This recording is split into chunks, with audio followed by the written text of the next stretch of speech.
Hi, I'm Carys and And I'm Gary Young. Every week, Gary and I will be talking about those stories in the news that are overreported and the ones that are going completely under the radar and not being talked about enough. This is Over the Top and Under the Radar.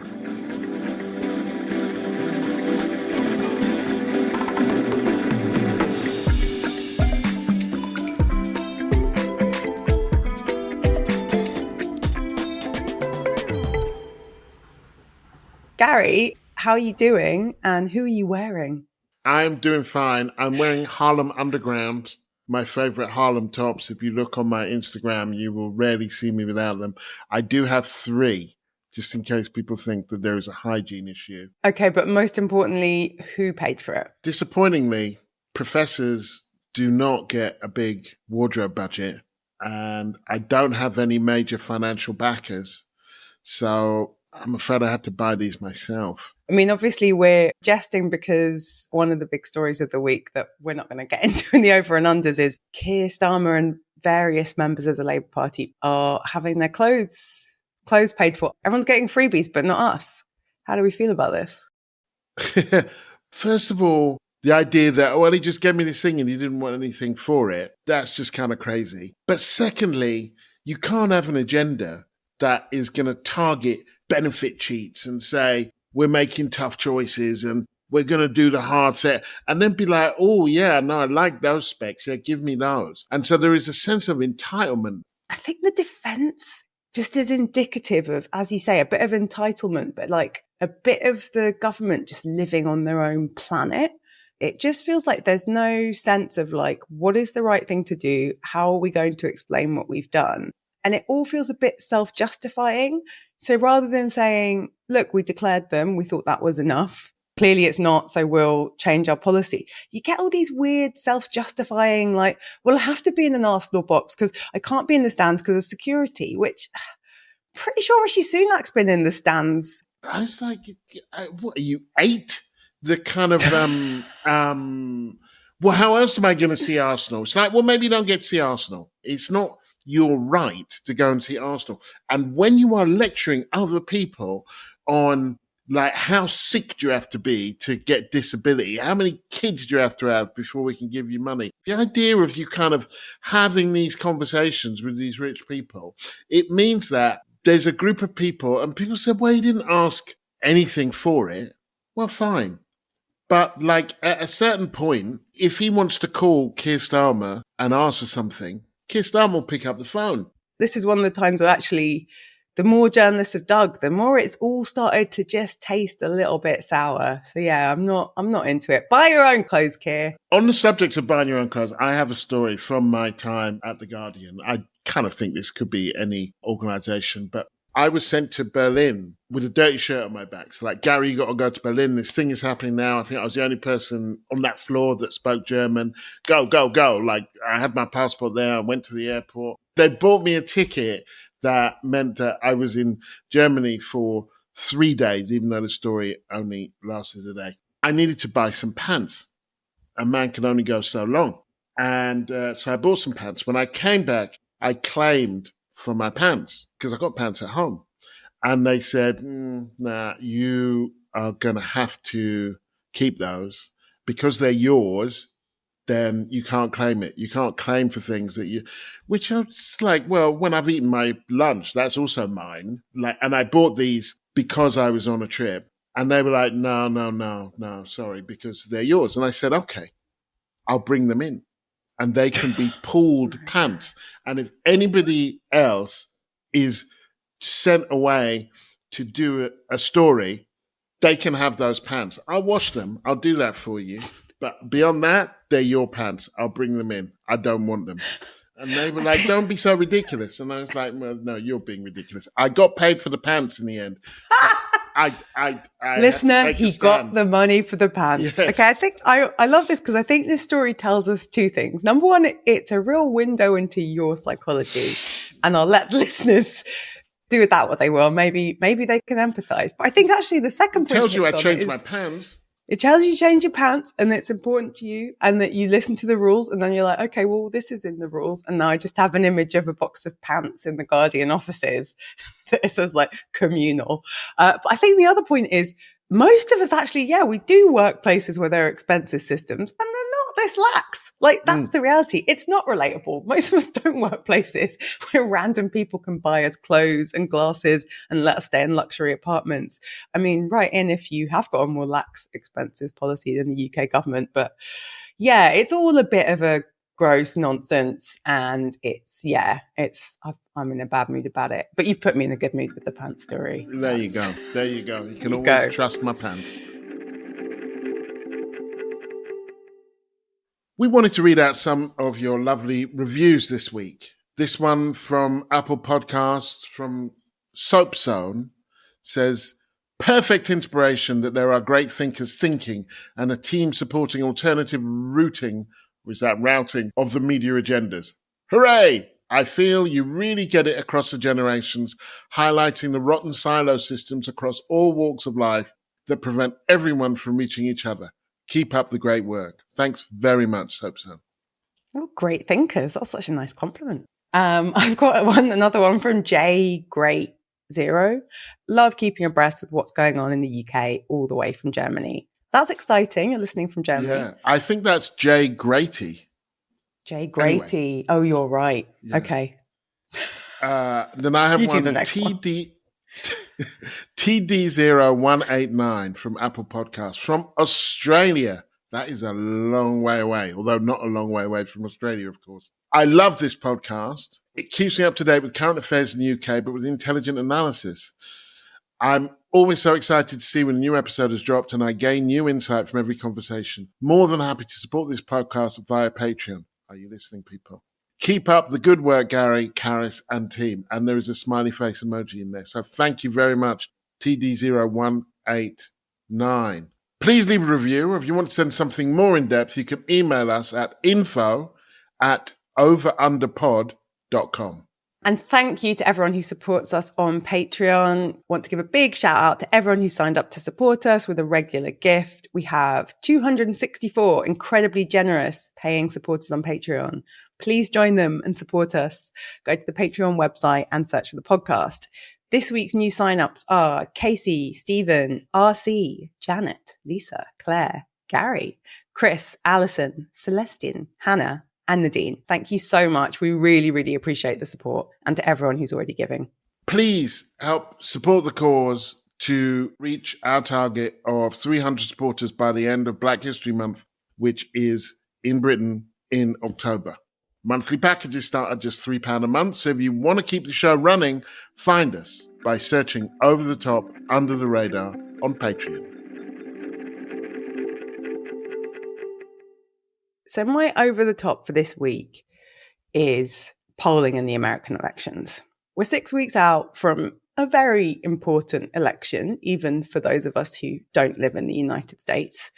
Lots of people want to talk about what is happening between Kamala Harris and Donald Trump.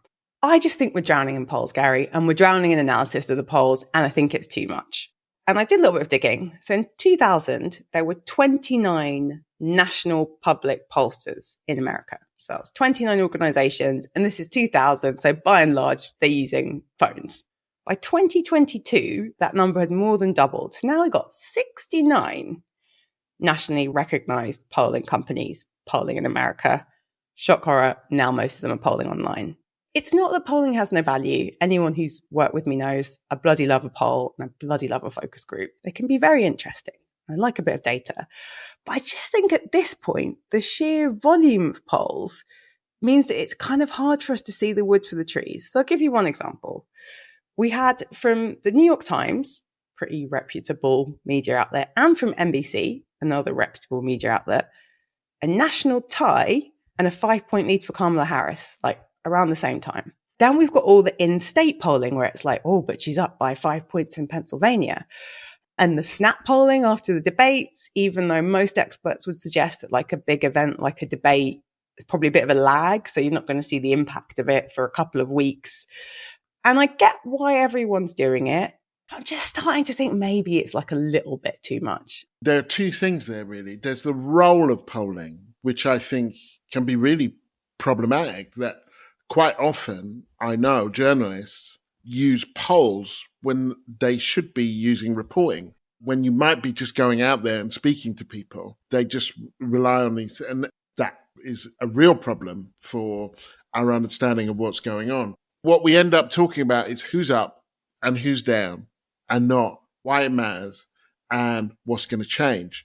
It's noteworthy that, and this isn't a point about Britain being better than America, just different.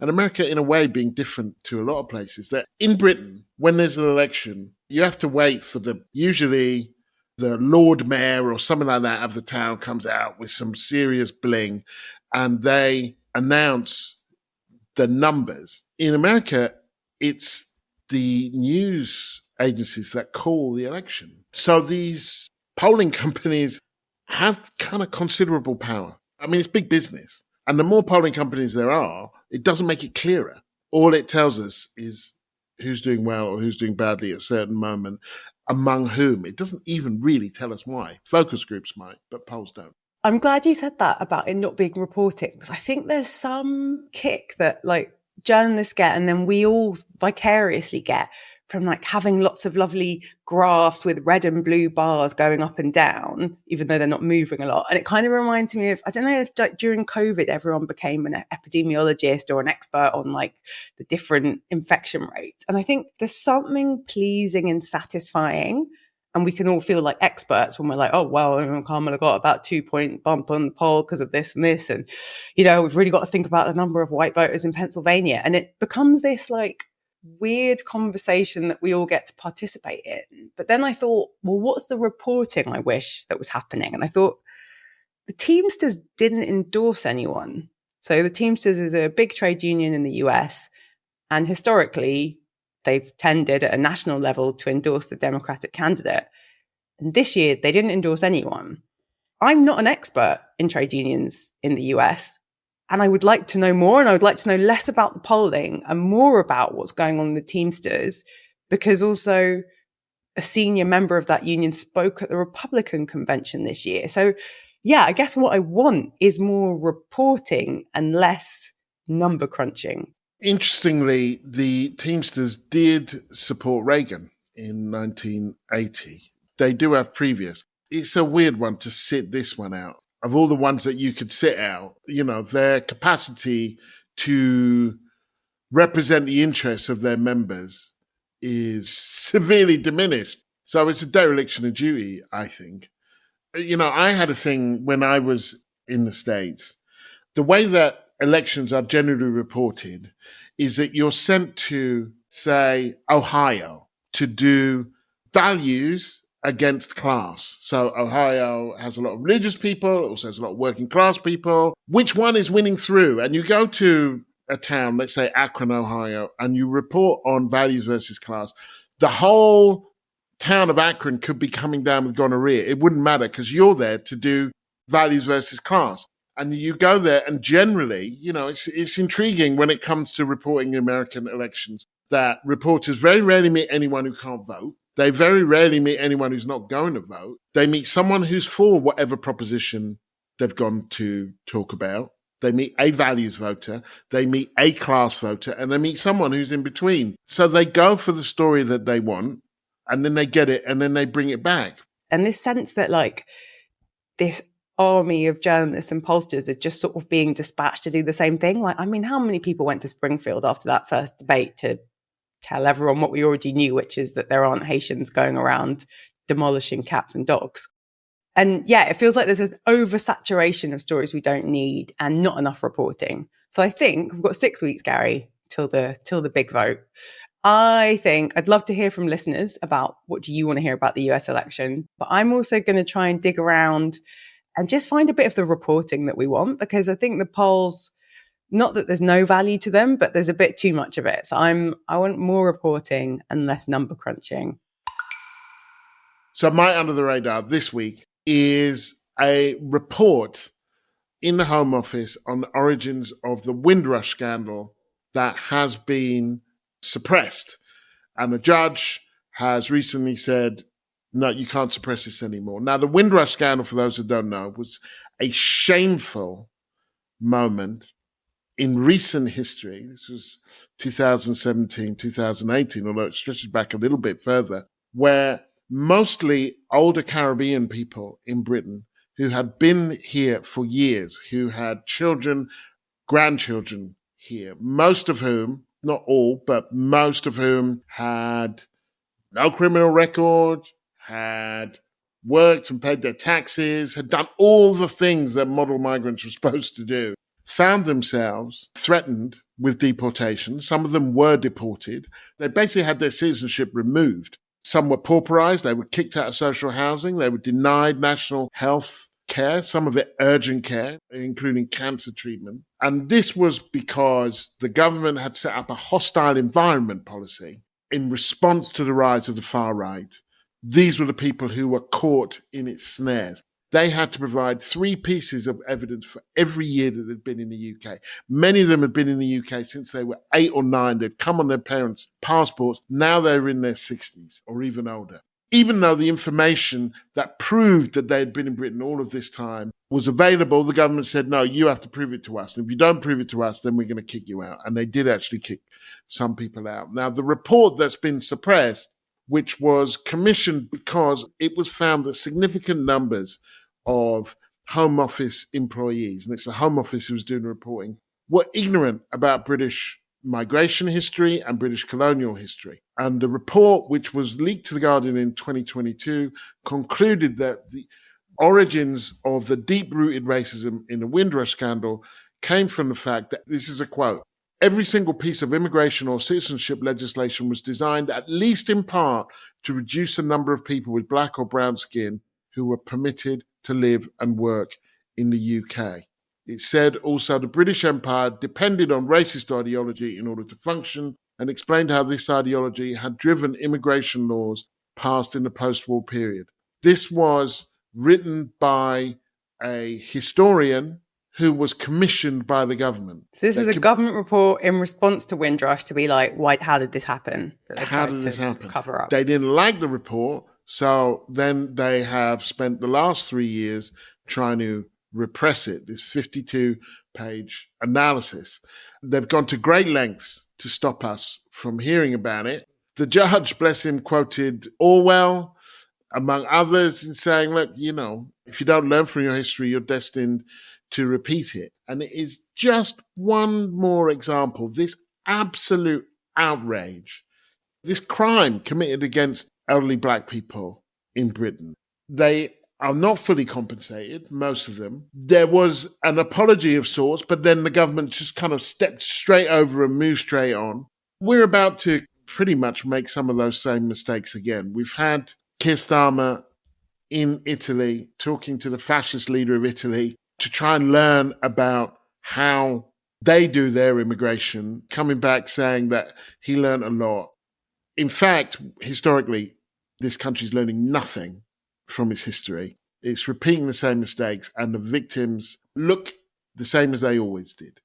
So basically, this report was written years ago, and the Home Office had to be taken to court for it to release it. Yeah, and it speaks to, 1948, the year of Windrush itself, the year that HMS Windrush, which was the totemic arrival of Caribbean migrants to Britain, and is generally seen as a kind of a Mayflower moment, but without all the genocide that comes with, white people coming and settling on your territory and murdering all the locals. 1948, the Colonial Office had a survey, and in that survey, it found that half of British people could not name a single colony.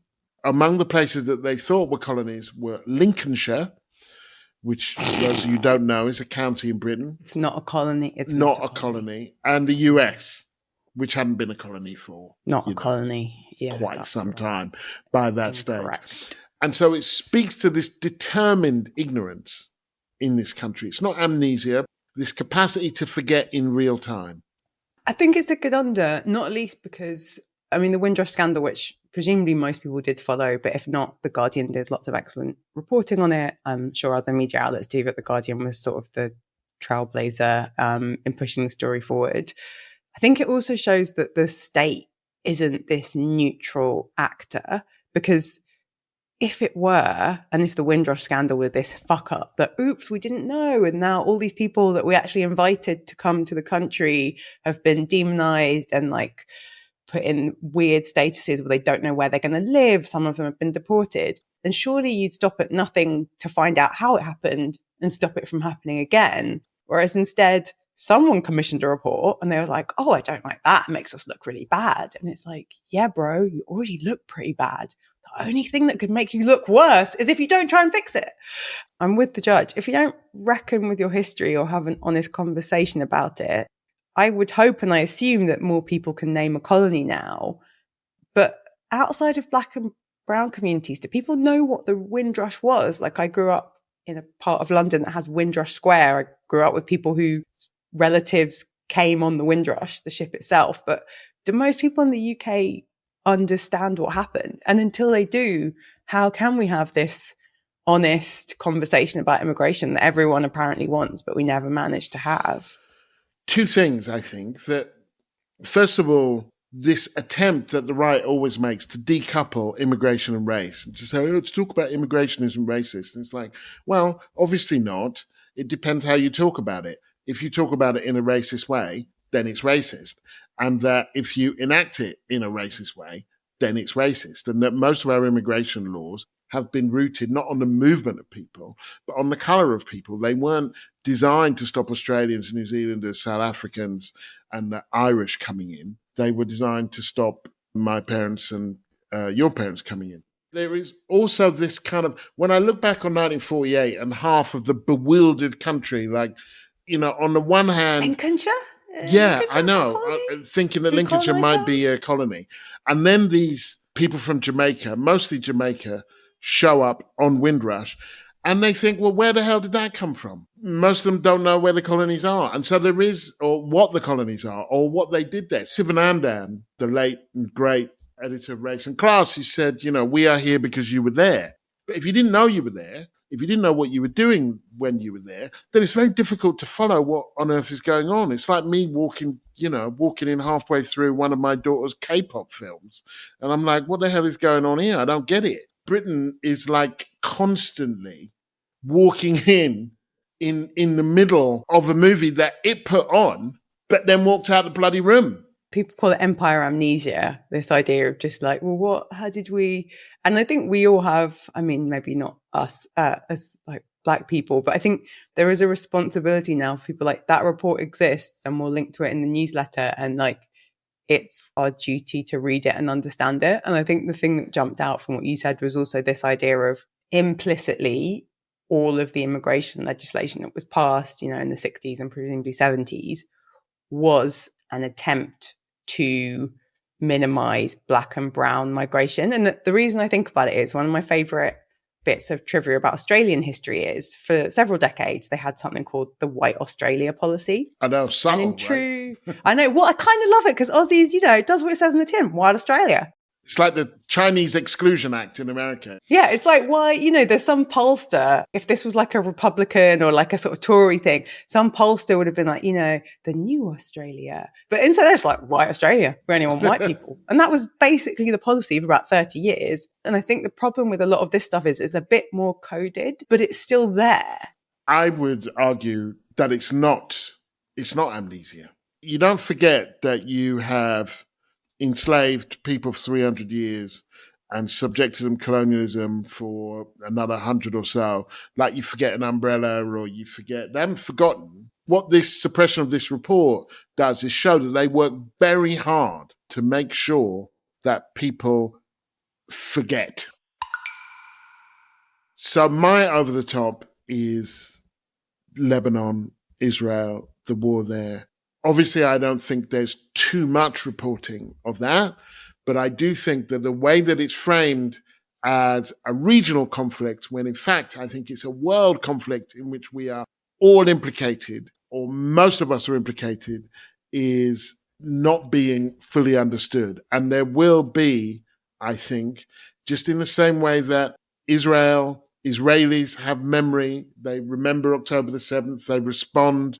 Similarly, so do the Lebanese, so do the Palestinians. We should not imagine that there will not be a response to these attacks. And we should not imagine that those attacks will be limited to that region, but instead they will come after those countries as well as Israel, those countries that are supporting Israel and sending them arms, and that includes us. This framing of it as scary but local is a mistake. We have to understand this as a global thing that we are involved in, and the effort that is taken to make it look like there's some crazy people over there who are doing these things. It's not going to work. Iran is involved because it funds Hezbollah. Well, guess what?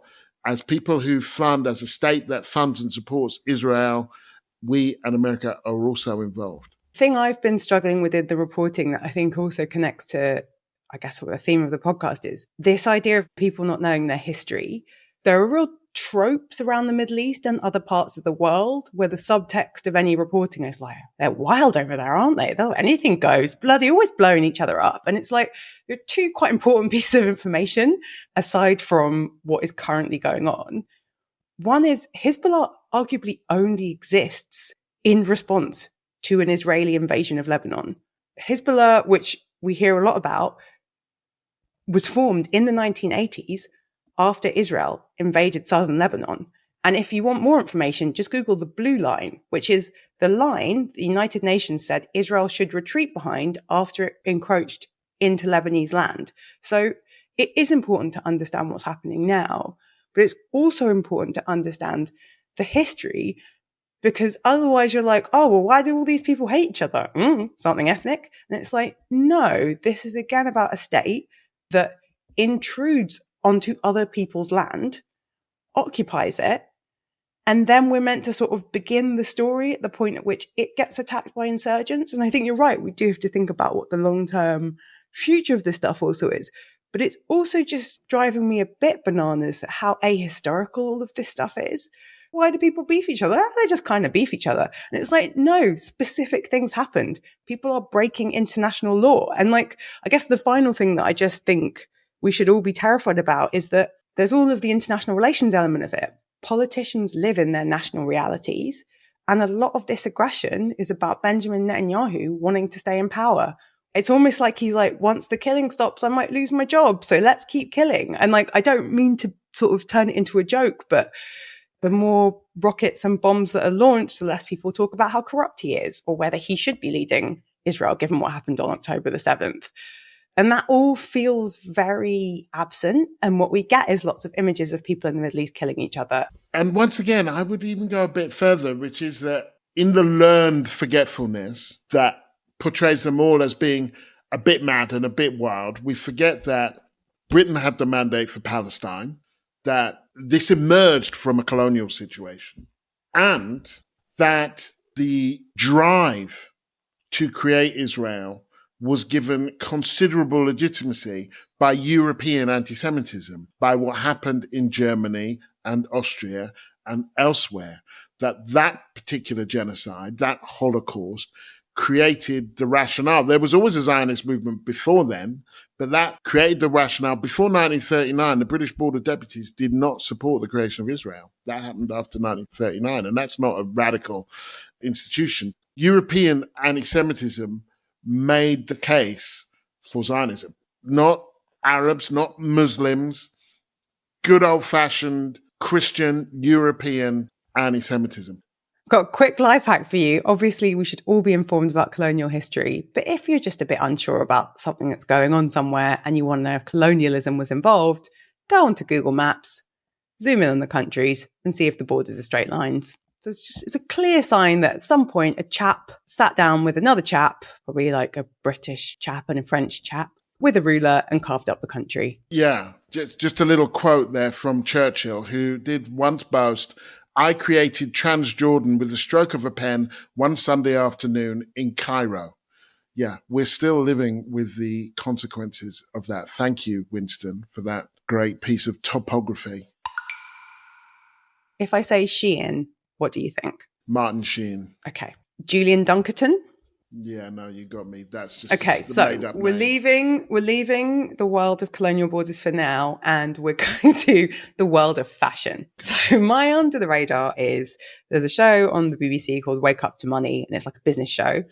And they had the chief exec of a clothing brand called Superdry, Julian Dunkerton, on the show this week. And he came out swinging, shots fired, spicy chat about a giant fast fashion brand called Shein. So Shein didn't exist a few years ago and is now one of the most profitable fashion brands in the world.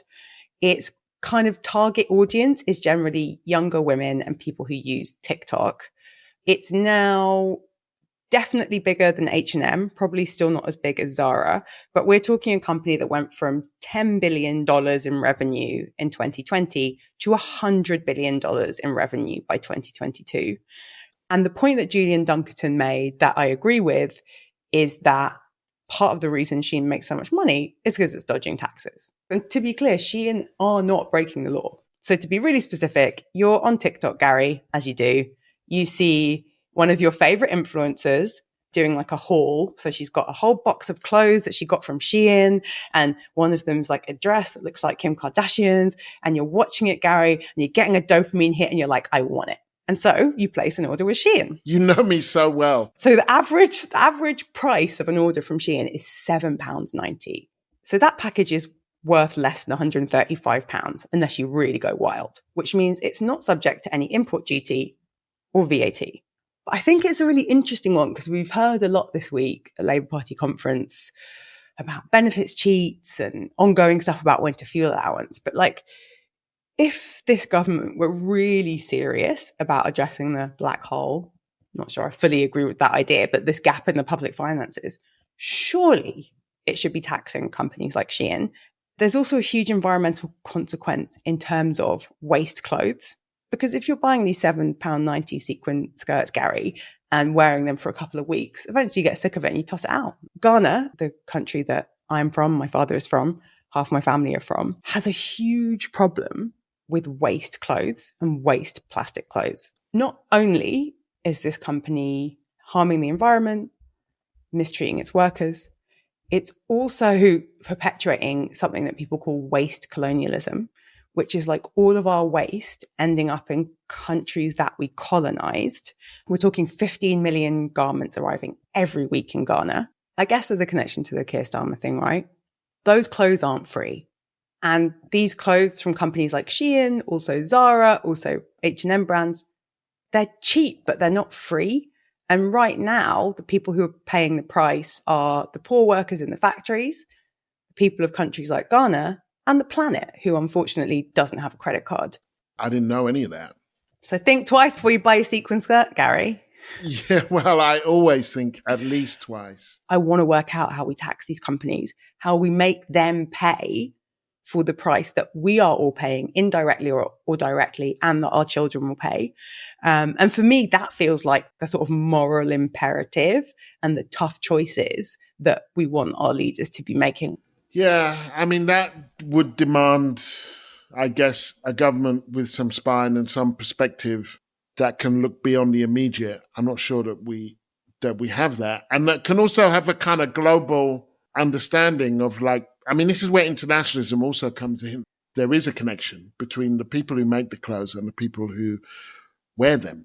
Somehow you get a Nike swoosh or whatever, and that connection is kind of in some way severed. That if we lived in a moment of international solidarity, the people who are working 14 hours a day with 1 day off a month in Guangzhou province would be part of our consciousness. But as it is, we go to the store, we get the things that we like. Unless it's some super egregious company, we walk away without really thinking about it. And we learn not to know. I agree with you. I feel I care about and feel solidarity for and kinship with the people making the clothes, the people dealing with the clothes waste. They matter to me. Their lives matter to me. Having a clean planet and clean water, I think, matters to all of us. But even if I didn't, and this is where if any Labour ministers, government ministers are listening, I would really urge you actually don't have to care about how Shein treats its workers to tax the company. Shein want to list themselves Jeremy Hunt was courting Shein. He was like, come and list on the London Stock Exchange. And like, we need a different attitude. They are destroying the environment, mistreating their workers, and just like making a small group of people super rich. And I don't think you have to care about workers in China to want to tax this company, to want to disincentivize this company. It is hard for us as individuals. We can make good consumption decisions. We can try and buy ethical clothes, but ultimately the rules of the game and the way the system is structured, like that comes down to government. And so, I hope people listening are not tempted to go and get a haul from Shein, but ultimately the way that we change this stuff is with laws. I don't know if that was a bit downer, a bit of a downer episode, Gary. You got any nice thoughts, upbeat thoughts? Nice thoughts. That is anything hopeful? That is so hard. Nice thoughts. I mean, I think the idea of me in a sequin skirt is quite a nice thought, although maybe some people are now throwing up in their mouth a little bit. But I'm still thinking about the pants, Gary, the box of pants in The Guardian. The box of pants. Gary's pants, now communal. They're not my pants. They're pooled pants. They are corporate pants is what they are. I want to thank you for listening to Over the Top and Under the Radar. Remember to like, subscribe, leave a review wherever you get your podcasts. We have a newsletter and you can sign up to receive it at overunderpod.com. If you want to support the show, find us by searching Over the Top, Under the Radar on Patreon. And you can connect with us on social media. We are on X, we're on Instagram, we're on YouTube, we're on Facebook, we're on all the socials. And our handle is always the same, at over_under_pod_.